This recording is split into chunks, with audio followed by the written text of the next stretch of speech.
Alors, Chiara Foschelli.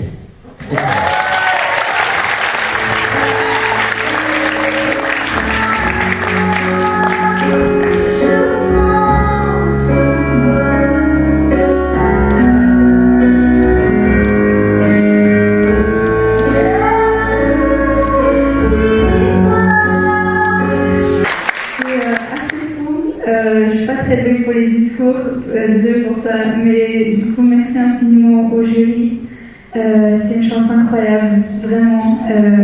Pour moi, je n'ai pas du tout gagné tout seul, c'est un énorme travail d'équipe. Donc j'étais sur scène avec mes deux super musiciens, Valérie et Eliott.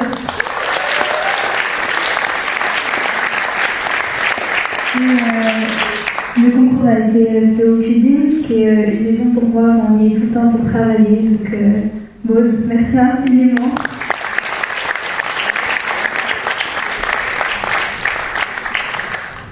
Merci Chiara. Bien évidemment, les Cuisines sont ravis et très fiers de soutenir ton projet, Chiara. On est d'autant plus fiers que ça fait le troisième projet à gagner ce tremplin et à être accompagné par les Cuisines. Donc, comme quoi, on fait un bon travail en accompagnement. En tout cas, c'est à peu près si. L'accompagnement, en tout cas, c'est important pour notre projet. C'est 150 heures à peu près par an. C'est des artistes amateurs, plus confirmés, en structuration, en voie de professionnalisation, qu'on accompagne et qu'on soutient tout au long de l'année. Voilà, donc c'est un volet très important et on est ravis pour toi. Voilà, bonjour Chiara, tu es la lauréate du tremplin 77 pour 2022 et en fait on voudrait tout savoir. Voilà. Est-ce que comment tu en es arrivé là? Est-ce que tu as des activités annexes, étudiantes ou des choses comme ça? Et qu'est-ce que ce tremplin 77, quel tremplin, c'est le cas de le dire, donc représente-t-il pour toi? Alors, je m'appelle Chiara Foschelli, j'ai 19 ans, tout juste là. Moi j'ai commencé la musique à l'âge de 8 ans.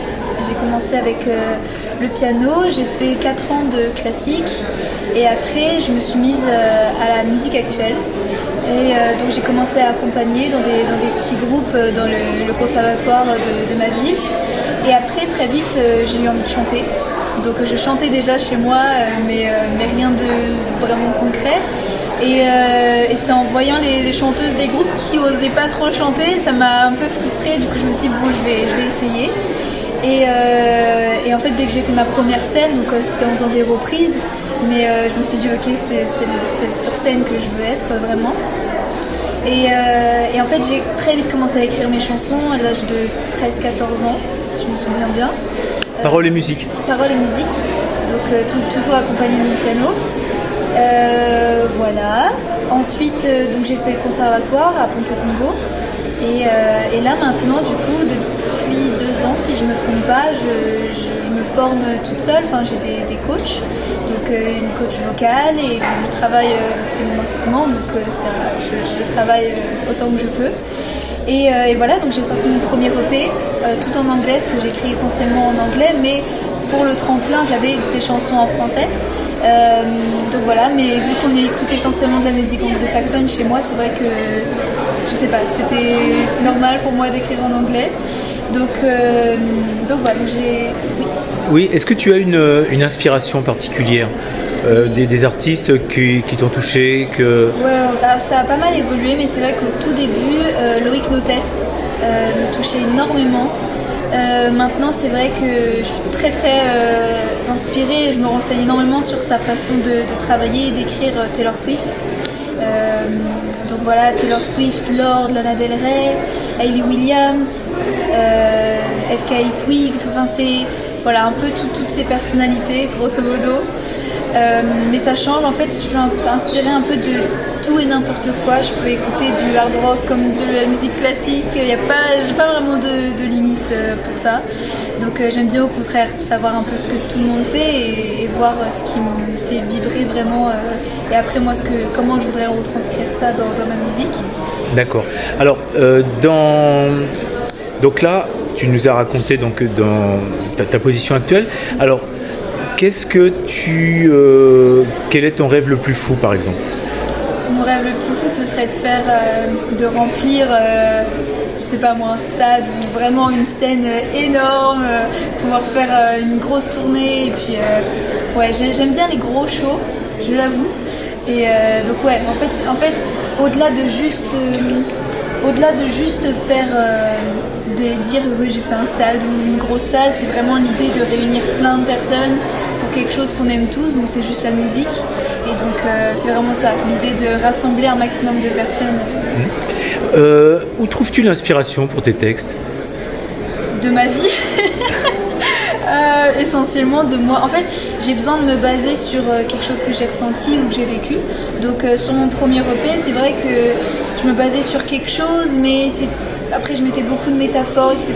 Donc ça pouvait être très universel, mais je parlais de moi sous beaucoup de métaphores et beaucoup de couches de... Voilà. Donc j'étais très très pudique par rapport à ça. Et maintenant c'est vrai que j'ai travaillé mon écriture pour être plus sincère et plus honnête par rapport à moi, et donc c'est aussi l'écriture que j'aime, quand finalement il y a plein de détails qui on a l'impression sont très très intimes mais sont en fait universels, et c'est comme ça que ça touche aussi, donc voilà, essentiellement de ma vie. Voilà, bah écoute, je pense que j'ai vu un tout petit peu un extrait d'une chanson là avant qu'on te remette le prix. Je crois vraiment que tu as beaucoup de talent, et j'invite tous les lecteurs du Mac Journal à retrouver peut-être tes vidéos sur YouTube ou sur... Je suis sur YouTube, en fait je suis sur tous les réseaux sociaux, Chiara Foschiani, et je suis partout. Voilà. Ok. D'accord. Eh ben écoute, merci pour tout, et puis surtout beaucoup de réussite dans ta carrière. Donc nous avons mis en place il y a maintenant 4 ans Tremplin 77, c'est-à-dire que nous faisons un appel et nous avons des dossiers qui nous arrivent avec des bandes son. Il y a eu cette année une centaine de dossiers qui sont arrivés. Il y a donc un jury qui va écouter toutes les bandes, qui va sélectionner 8 artistes, 8 groupes. Nous allons ensuite nous retrouver, ces 8 groupes vont se retrouver dans une des SMAC de Seine-et-Marne, c'est-à-dire Filsette, Cuisine, L'Empreinte, voilà, en une de ces salles. Nous écoutons ces 8 groupes, nous, c'est-à-dire c'est un jury, composé de 7 à 8 personnes. Vous-même faites partie du jury? Moi je suis la présidente du jury, mais je suis la seule personne en fait qui soit la personne lambda, quoi, qui représente, comme je disais, tous les Seine-et-Marnais. Ce ne sont que des spécialistes, ou des directeurs de scène, ou des directeurs parisiens également, de studios parisiens, ou la SACEM, enfin que des gens qui ont vraiment, eux, un vrai vécu, un vrai savoir. Oui, c'est ça, donc qui dans le milieu musical ont une position de responsabilité. C'est ça, ils représentent quelqu'un dans le milieu médical. Dans le milieu musical. Excusez-moi. Excusez-moi. Donc nous retrouvons, nous écoutons ces 8 groupes, et à la suite de ça, nous échangeons, c'est plus ou moins long. Les années passent, c'est la 4e édition cette année, ça a été très très long, parce que ils étaient tous de qualité, franchement ça a été très difficile. Et puis à la suite de ça, donc nous faisons émerger le premier prix, le deuxième prix c'est le prix du texte, le troisième prix c'est le prix de la scène, et puis le prix des collégiens. Très important, parce qu'en fait là c'est le regard du collégien, donc du jeune. Et donc voilà, il y a leur prix qui est donné, et ensuite nous avons aussi la possibilité, si le prof de musique d'un collège le souhaite, c'est de travailler avec un ancien lauréat et de travailler sur un texte, sur la musique, de façon à ce que la classe puisse, eh bien, à la fin nous donner un aperçu en créant la propre chanson et en l'interprétant. Ce qui veut dire qu'en fait toutes les générations sont impactées par ce tremplin 77. En fait, excusez-moi, mais en fait c'est un double tremplin en fait. Si j'ai bien compris. Voilà, pour des artistes émergents, voilà. Oui. Et d'un autre côté, un concours un peu plus littéraire pour des collégiens. C'est pas un concours pour les collégiens en fait. Si le collège s'empare du projet, si la prof de musique s'empare du projet, tous les collèges peuvent participer. En fait, et on souhaiterait que même qu'il y ait beaucoup plus de collèges au niveau de la Seine-et-Marne qui s'approprient le projet. Voilà. D'accord. Et le choix de la salle, donc en fait, change Oui, on essaye en fait, le département de Seine-et-Marne, comme vous le savez, c'est la moitié de l'Île-de-France, donc c'est un très grand département. Donc on essaye de se promener sur tout le département. Nous sommes allés à Coulommiers, nous sommes allés à Mitry-Mory, nous sommes à Chelles, nous allons certainement l'année prochaine aller vers Montreux. Voilà, on essaye de se répartir de façon à ce que tout le monde puisse profiter de cette scène. D'accord. Est-ce qu'il y a des prix qui sont donnés aux lauréats, financièrement parlant? Non, c'est pas financièrement parlant, non. C'est un accompagnement à la hauteur de 4 000 € pour le premier, par exemple. Voilà, c'est vraiment une aide technique pour faire un EP ou pour la présence sur scène.